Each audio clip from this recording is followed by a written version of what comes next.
everybody, I'm Tabitha and I've read 5 more books.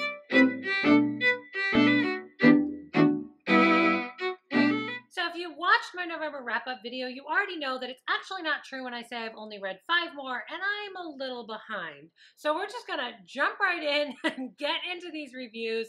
Make sure you find me on other social media so you can keep track of everything I'm doing and see the grand total of books. And thank you to all the authors who were patient waiting for us to review these. Are you ready? Let's go. This next book had the lowest reader average on Goodreads before this month started. The next book I read in the month of November was The Mayday Murders by Scott Wittenberg. This was an adult age category mystery thriller. It was published in 2013 by Lulu, so independently published, and it's 256 pages. This was also the lowest rated book on my TBR before November started. Your synopsis. David Bradley's wife has been brutally raped and murdered. When he learns that it may be the work of a serial killer, he gets closer to the investigation than he really should. So what didn't I like about this one? Well, the first thing I can say I didn't like is that this one overuses the characters' names. What I mean is that the characters call each other by their names too often. The writer refers to them by like their full names too often. And it's just way too much in the text with you encountering the name. It's unnatural and it makes the text feel completely forced. Pulls you right out of the story because we don't use each other's names that often. Second thing I can say I didn't like about this one is it has timeline issues. These started popping up when I was about 40% of the way through the story, and it started up as little things, like a character would say something was yesterday when I was pretty sure it wasn't actually yesterday. Then it started becoming major, and I'm going to be honest with you, by that point in the story, I did not care enough to go back and actually check them to give you exact instances of when the timeline was broken or how it would have been right. I just powered through and tried to ignore it. Third thing I can say I didn't like about this one, and this was a big one, is the stereotypes. Every single character in this story fits their stereotype or cliche like to a T. No original characters appear in this one. It's almost painful, including the reason why the main couple's marriage dissolved is completely cliche. The person who's actually guilty of the crimes is cliche. The reason for doing it is cliche. I mean, everything. Stereotyping cliche all the way through it. I mean, I just wanted something original, like anything, please. Last thing I can say I didn't like about this one is that it was very predictable. This is like the nail in the coffin for a mystery series for me. I like to be able to have something unpredictable. I like to have a second suspect. I like to have doubts. When my first and only guess about who may be responsible is correct, we have a problem. When the bad guy first appears on the page and I immediately go, I think this is the bad guy, we have a problem. I mean, unless that's what you're going for, but trust me, this wasn't what they were going for. So what did I like about this one? It's short.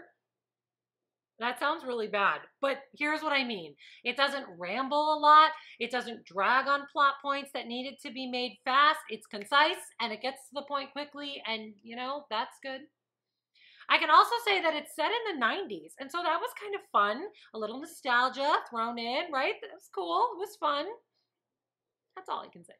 Who do I think should read this one? If you don't read a lot of mystery thrillers, you might like this one more than I did. Like, I read a lot of them. If you don't read a lot of them, maybe it won't feel as predictable to you. I don't know. Maybe. Honestly, I can probably give you better recs. My rating?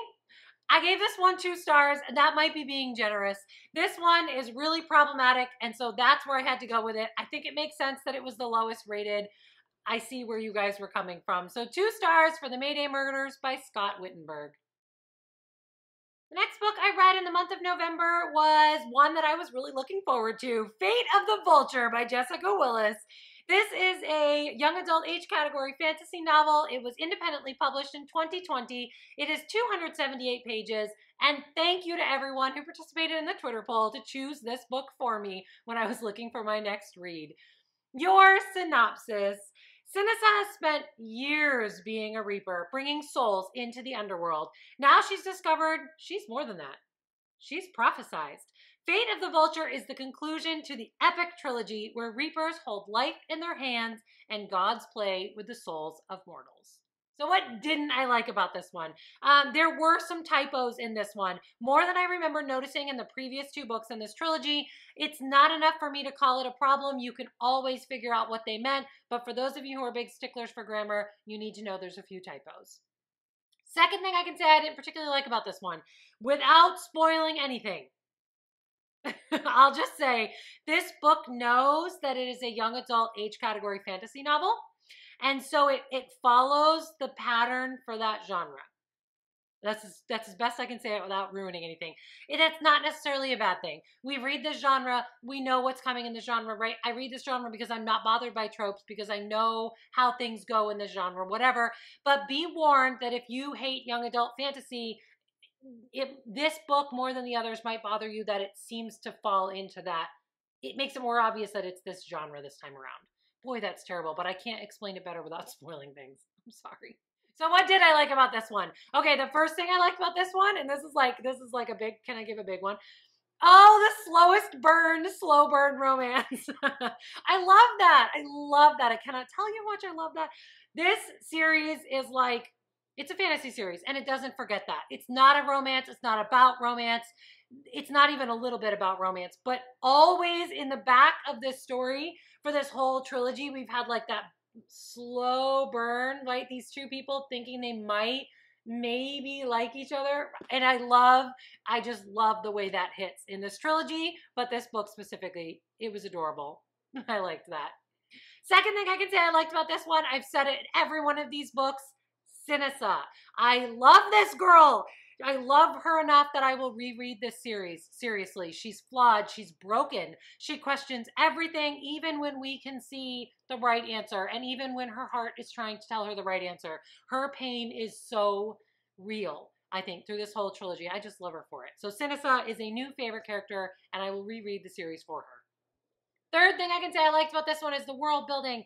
I've said from book 1 that this series is amazing. The detail is just woven into it. The author built in so many amazing facets to this story. You can unwrap them and get lost in it. It's amazing. It's awe-inspiring. It's absolutely beautiful. Who do I think should read this one? If you are a fan of this series, you owe it to yourself to finish it. If you like young adult age category fantasy novels, I think you're going to love this one. It is just beautiful. If you like strong-willed female characters, read this one. Sinisa will be on the top of your favorites list.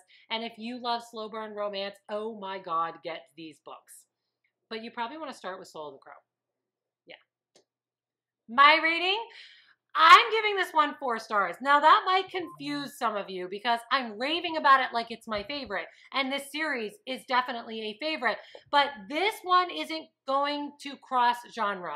You might have caught that when I was warning you in a negative that if you don't love YA fantasy, you might not love this one. You have to love YA fantasy to love the way this series finishes, I think, because this one reads young adult. So that's what I'm going with. I'm going with 4 stars, but if this is your genre, you are going to love this book. Get these books, seriously. So 4 stars for Fate of the Vulture by Jessica Willis. The next book I read for the month of November is Where the Crawdads Sing by Delia Owens. This is an adult age category historical fiction novel, although it has mystery thriller elements. It was published in 2018 by G.P. Putnam's Sons, and it is 384 pages. Your synopsis. Kaya Clark, known locally as the Marsh Girl, is barefoot and unrefined. She stands out in her small town, so when a local boy turns up dead, the town immediately suspects her. Okay, I'm going to do a fast review of this one because, as I do on this channel, nobody's waiting for it. It didn't earn a shield. It's not an advanced reader copy, and it's not going to come out as one of my top favorites of the year. Sorry to everyone who'd say that it was. So, who do I think should read this one?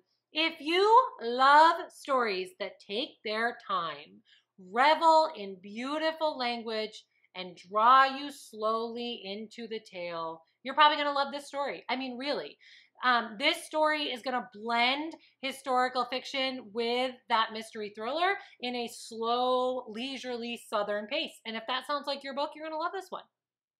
My rating, I gave this one 4 stars. I do think the cross-genre choice here would bother some people. If you came for the mystery or came for the historical fiction, I think it'll bother you that they blend. But I also do think that it's going to cause those of us who like that to really fall in love with this book. At the end of the day, this was a good book if you know what you're getting into. So 4 stars for Where the Crawdads Sing by Delia Owens. The next book I read in the month of November was The Dream Thieves by Maggie Stiefvater. This is a young adult age category fantasy novel. It was published in 2013 by Scholastic Press, and it is 439 pages. Your synopsis. Now that the ley lines have awoken, nothing for Blue and the Raven Boys will ever be the same. Ronan, for one, is having more and more dreams, and they seem to be blending with his real life. Meanwhile, someone else is after the same treasure as Gansey, and they keep getting closer. So what didn't I like about this one?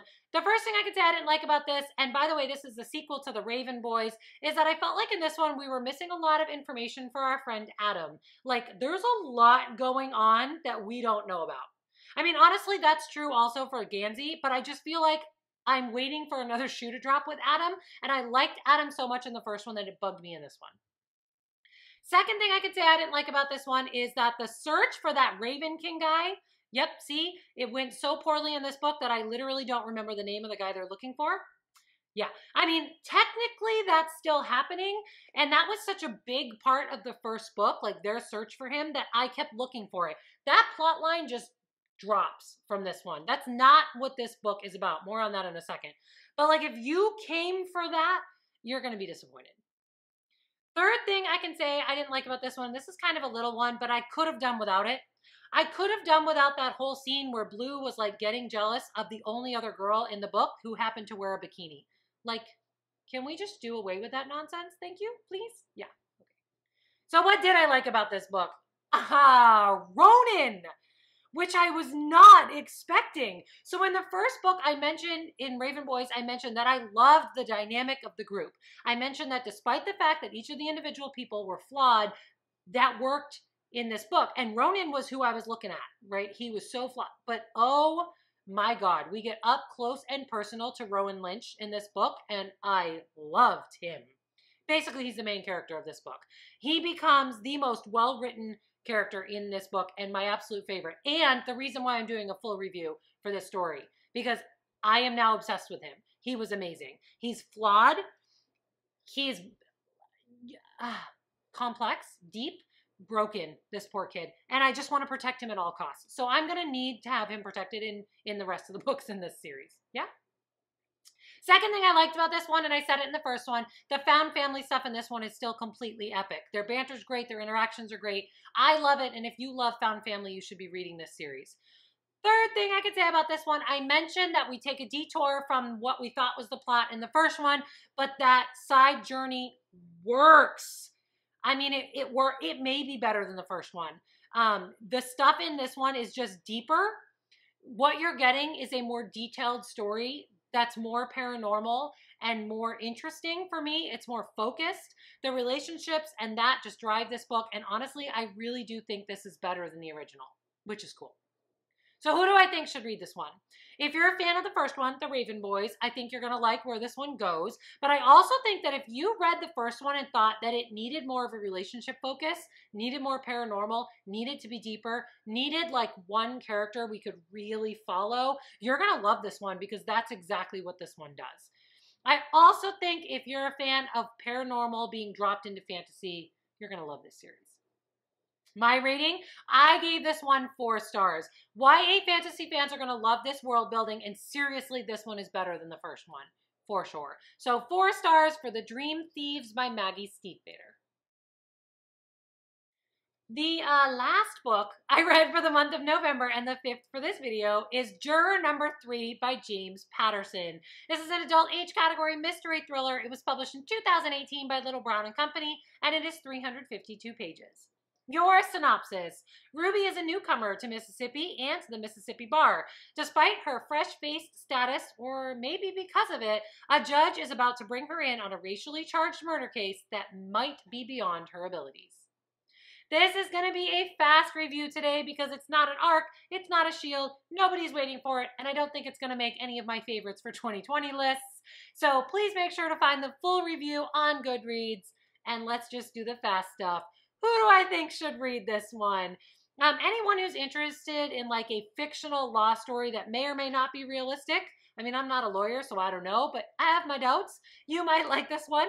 If you've always thought mystery thrillers are better when they go a step further and follow the cases through like trial and conviction, you may like this one more than I did. My rating, I gave this one 3 stars. It's billed as a mystery thriller. I don't think all mystery thriller fans are going to love it, but if you like the idea of a courtroom thriller and you're in that niche, I mean, give this one a go. It's not going to hurt. It's pretty short and it's a fast read. So 3 stars for Juror number 3 by James Patterson.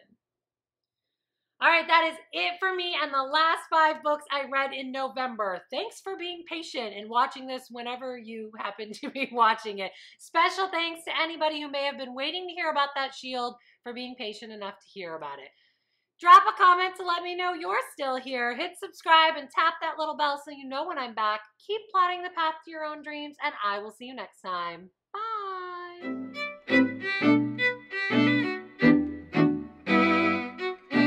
Regular watchers of this channel will already know this, but I do book reviews every time I've read 5 books.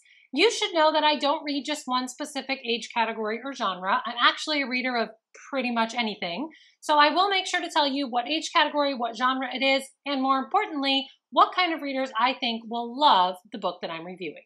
I do use a 5-star rating system to review all my books, so I'd like to take a quick second to tell you about that system. 5-star ratings are reserved for books that I absolutely love that I think transcend genre. In other words, you might love this one even if you don't normally read the genre it's written in. 4-star books, on the other hand, are books that I absolutely love and think are great books, but they're more specific to the genre they are written for. 3-star ratings are for books that I think are good books, but they have a really niche audience. You might not love this one even if you normally read this genre. 2-star ratings are the ratings I reserve for books that I think are problematic. I do try to explain some of the problems in the what I didn't love section so that you know if it's the kind of thing that would really bother you or not. 1-star rating, on the other hand, are reserved for books that I honestly didn't enjoy and can't recommend. They're just not for me.